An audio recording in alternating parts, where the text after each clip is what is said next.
सभी भक्तों को राधे राधे। तो स्वागत है आपका हमारी इस नई वीडियो में, जहां आज हम जानेंगे कि एकादशी 2025 में कब पड़ रही है और हमें उसका व्रत किस तरीके से रहना चाहिए।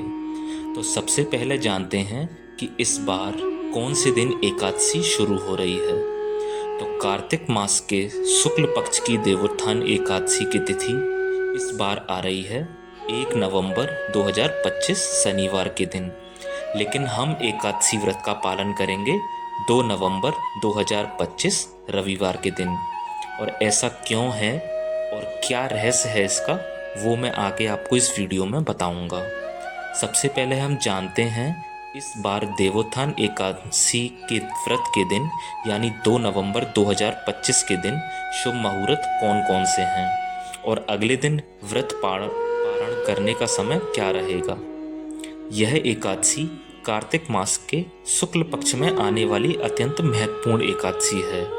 इस व्रत का पारण करने का समय रहेगा यानी 3 नवंबर 2025 सोमवार के दिन सुबह 6:43 से लेकर 10:21 के बीच में।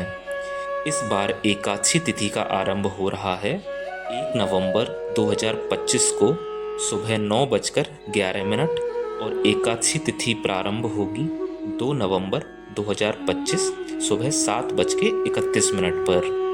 इस बार की एकादशी का पूरा दिन अत्यंत मंगलमय और काफ़ी पवित्र होने वाला है। इस एकादशी पर आप किसी भी शुभ कार्य का शुभारंभ कर सकते हैं।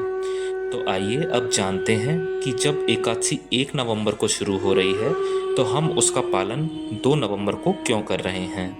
तो देखिए, इस बार की जो एकादशी है वह त्रिस्पर्शा महाद्वादशी एकादशी है। इसका अर्थ है कि ऐसी एकादशी जो अगले दिन द्वादशी के सूर्योदय तक विस्तारित हो रही है। और इतना ही नहीं, जो द्वादशी तिथि है वो अगले दिन त्रयोदशी के सूर्योदय तक विस्तारित हो रही है। और यह संयोग एक विशेष नक्षत्र में बनता है और इस बार यह शतभिषा नक्षत्र में बना है। और इस बार यह शतभिषा नक्षत्र में पड़ रही है जो शाम को 6:20 तक रहेगा। और उसके बाद भाद्रपक्ष नक्षत्र आरंभ हो जाएगा। और इसी कारण इस एकादशी को त्रिस्पर्शा महाद्वादशी कहा जाता है। पूरे भारतवर्ष में इस प्रकार की कुल 8 महाद्वादशी तिथि आती हैं और उनमें से एक है यह देवोत्थान एकादशी।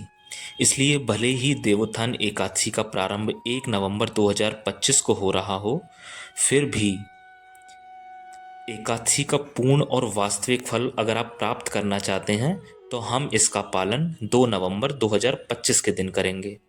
शास्त्रों में वर्णन आता है कि जब इस प्रकार त्रिस्पर्शा एकादशी तिथि आती है तो उसका पालन महाद्वादशी के दिन करना चाहिए।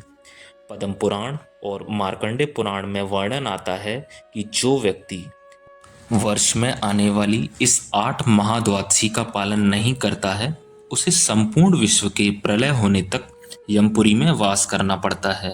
शास्त्रों में यह भी वर्णन आता है कि इस प्रकार महाद्वादशी तिथि जब भी आती है तो भक्तों को महाद्वादशी का सम्मान करना चाहिए, क्योंकि महाद्वादशी के दिन एकादशी व्रत का पालन करने से एकादशी तिथि का फल और भी मिल जाता है। इसलिए किसी भी प्रकार का संशय मन में मत रखिए। अगर आप एकादशी पर पुण्य की प्राप्ति करना चाहते हैं तो भगवान विष्णु जी की आराधना करिए। तो यही थी एकादशी की संपूर्ण व्रत कथा। अगर आपको हमारी वीडियो अच्छी लगी हो तो वीडियो को लाइक करें और चैनल को सब्सक्राइब करें। राधे राधे।